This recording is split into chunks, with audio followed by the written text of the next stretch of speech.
Hi YouTube, it's me Matt and welcome to the first Wi-Fi battle on my channel. Today I want to test record a Wi-Fi battle, and it is a fight, or it is a match against my friend Super from the AML. Super is really strong and he defeated me in another GPA some weeks ago 1-0 because of this World Corona, and he bought the exact same World Corona in this match again. Well, we just picked up 6 random ones, and you see on my side a lead Infernape with Stealth Fox, Taunt, Close Combat and U-Turn, a physical Nidoking with enough defensive IVs to survive EQ from an unboosted Charizard, and a Charizard X and a Sun Headbutt from a Scarf or any other kind of Victini which is not banded. With its impish nature. I also have a Clefable. I think it's standard support set with Wish and Heal Bell. Then it's Unaware, by the way. Then I have Sableye, which is Mega Sableye. Then Rotom Wash, a physical defensive variant, and Unburden Fake Out hitting Hitmonlee, which is really aggressive in my opinion, and too strong for the IU because it can really demolish teams in UU and OU as well. The funny thing about this Hitmonlee is that it does not carry any fighting move. The reason behind that is that I don't think the opponent will switch in a dark Pokemon against Hitmonlee, so I'm kinda safe to attack all the other mons. On Super's side we see Mandibuzz, Groudon, Slowbro, Mega Beedrill, Volcarona and Registeel. I was afraid of this Groudon because it can shut down my attackers and it can deal a lot of damage to my defensive mons. I'm not too worried about Beedrill and Volcarona as long as I have the safe momentum with Volt Switch, U-Turn and Stealth Fox. And yeah, let's get into the match. Also, Mandibuzz is really defensive and can wall my entire core and my also offensive mons. So, as I said, I have a lead Infernape which can take any hit because it is focus sashed, and he starts with Registeel. I think he was fearing a taunt, which I even have, so I go straight for the Stealth Fox because I wanted to play it safe, and the Stealth Fox are really important later on as he goes for the EQ. I leave it because of the focus sash, and now he is in trouble because he does not want to lose his Registeel that early because of the anticipated fighting move. I did not want to overpredict turn 1, so I go straight for the Close Combat and see what he switches.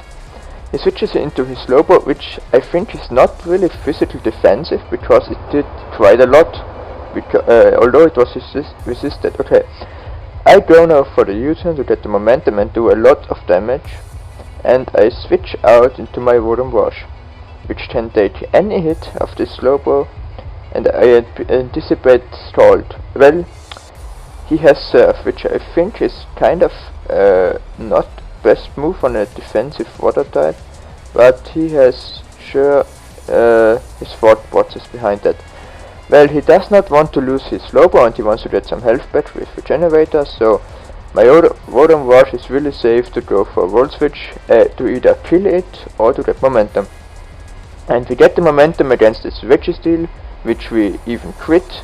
I think it did not that matter, but we go straight back into our Infernape to have the momentum on our side.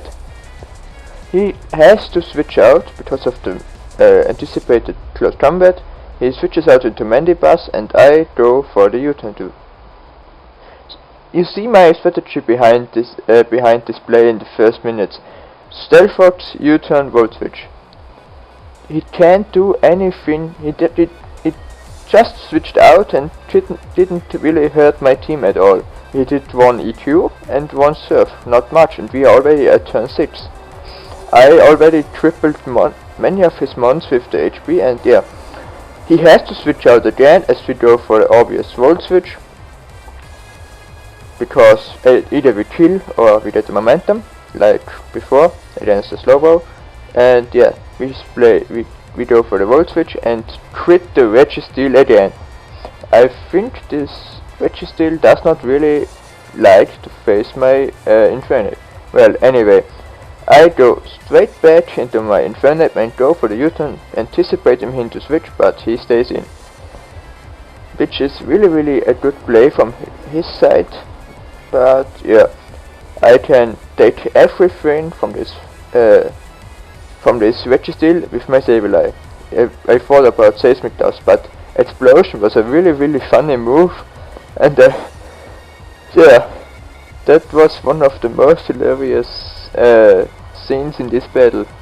Well, he goes back, he goes into his Speed Wheel, and I knew either he switches out because I have the Will-O-Wisp, or he stays in and goes for the Protect to scout what set I am. I don't go for the Mega Evolution right now, because if I do, I'm slower, and I don't get the Brainstar Will-O-Wisp on this Speed Wheel. So I wait, he switches out, fearing the Will-O-Wisp, and he goes out into Volcarona, which I think was predictable, but I did not want to overpredict turn 1 on this part of the game. I go for the taunt to see if he goes for the Roost or the Quiver Dance, and he actually wanted to go for the Quiver Dance, which is, I think, an okay play. He goes for the Bug Buzz, and I go for the knockoff to see what set this Volcarona is, and there I saw it is the exact same set which swept me some weeks ago. So I go back into my Infernape to sack it off, because I knew he has to attack me because he is taunted. And yeah, Infernape is gone, but it did a really good job. And yeah, his taunt wears off, so I go for the Hitmonlee, and that I think was the biggest mistake. First I go for the Fake Out Numbergen. I think it took him out, which it doesn't, and then I go for the knockoff. I should have gone for the Rock Slide, although it is not 100% accurate.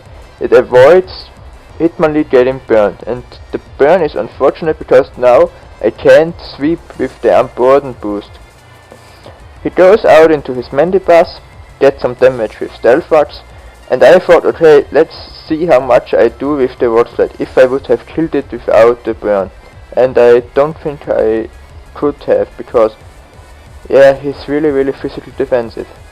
So he goes out, he goes for the default, removing all the hazards on the field, which is kinda a bit late because his Volcarona is already down, and his Speed Wheel could have taken a lot of damage, but yeah. I switch out because I know the Hitmonlee can't do anything, and I don't want him to Roost on me, so I go out into Clefable. The Roost was quite obvious. Mandibuzz could have also gone attached with U-turn, which I think is not a good move on Mandibuzz, but I played it sometimes as well. So he was fearing the Moonblast, which I go straight for it because, I mean, safe plays are safe plays.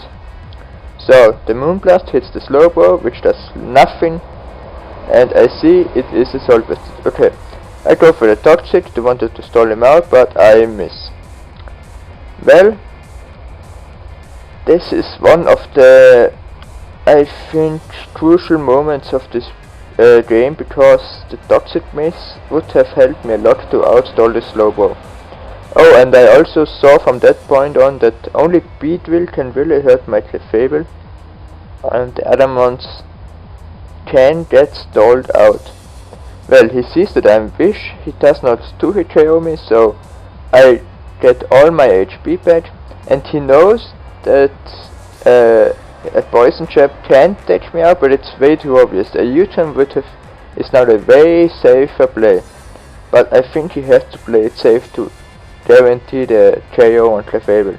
But I switch out into my Hitmonlee, predicting any move because I don't want to do anything with this Hitmonlee anymore, because it can't do anything with where it is burnt. And yeah, I go now into my Sableye. I know I can take any move, and I go straight for a Brainstorm recovery because I thought he would switch out. I think Will-O-Wisp on this play would have helped in the end, but I'm not sure. So he goes out into his Groudon, and as I switch up because I know Aqua Jet outspeeds a Brainstorm Will-O-Wisp, so he goes for the Aqua Jet, which is a safe play. My Clefairy does not really take it that well as I hoped it does, because this Groudon is life orbed. I'm now at a range where the last Aqua Jet took me out, and I hoped I can live it, but the luck was not on my side, and yeah. He takes out the biggest wall to his team, Clefairy. There I saw this Groudon is a problem. He switches out against my Rotom Wash, but I thought, yeah, it was obvious, but yeah, I go for the Volt Switch because it is the safest play. I can hit his Groudon and the other switch-ins really hard, and his Mandibuzz doesn't really appreciate it as well. So I go into my Sableye to get the recover off, so I can take on his Speedrill and his Groudon, and he probably has to know it, so I go for the recover, and he goes for the Brave Bird, I think. Yeah, for the Brave Bird. So he does not do a lot to my Sableye because I'm physically defensive, and now I go for the Mega Evolution, I think, to get the defensive boosts. Okay, he switches out, he knows that he can't touch me, into his Slowbro, which is an okay play on his part. I go for the Mega Evolution, and I think I go for the recover. Do I go? I go for the Will-O-Wisp, okay. Okay. I know that I can outspeed the Slowbro now, and therefore I go for the recover. I am in a not thankful position because I have to recover stall this Slowbro out, which is not the play that I want to play, but well, I can't do anything else right now. So this is a little bit of a stall match here. His Slowbro does hurt a lot, but it does not do hit KO me with its Surf, and I have to stall it out. So he sees that I go for the recover all the time, so he switches out into his Groudon, and yeah, I could have gone for the Willow, predicting it, but I wanted to play it safe, and I know I can take any hit from this Groudon if he is at that range. So here's the what's the name? Trap Hammer, I think. And yes, I go for the Willow and I miss. And I thought right now, okay, this game is GG. I can't win. No boats of my none of my boats wants to take a hit. And so I go for the Rotom. As he switches out, I thought that Knockoff could have taken me out right now, but well, he sacks his Mandibuzz because he sees he can't do anything against my team. So Mandibuzz is KO, and I think he only has his Speedrill, his Slowbro and his Groudon left. And I have my Rotom and my Nidoking. So I go back into my I do go and reveal my Nidoking here. He does go into Slowbro, which is at about 65%, and I go for the Mega Horn. As I said, I am a physical Nidoking with Life Orb, and I take out this Slowbro, which I didn't really expect in the first turn, but yeah, in the first side. So his Groudon comes out, and this is now the really exciting part. He goes for the Aqua Jet, and I live because of the impish nature and the defense IVs. And I go for the Thunder Punch and take out the biggest threat to my team. This Groudon was such a threat. It was well. He has his Speedrill left, and he goes safe for the Poison Jab to take me out. And now is the exciting part. Mega Beedrill versus a defensive Rotom Wash. I know Beedrill's attack is immense high, but I know I can live one and I can fire back a Hydro Bomb. So here goes the Poison Trap, here goes the right Hydro Bomb, and we both live the attack. Well, it was a really close match. He said that he lived on 6 HP, and this Poison Trap now kills my Rotom Wash, and it is a good 1-0 victory for Super. I hope you enjoyed this match. Leave a like in the comment and maybe suggest what I can change or how I can improve these Wi-Fi battles. Thanks for watching. LOL.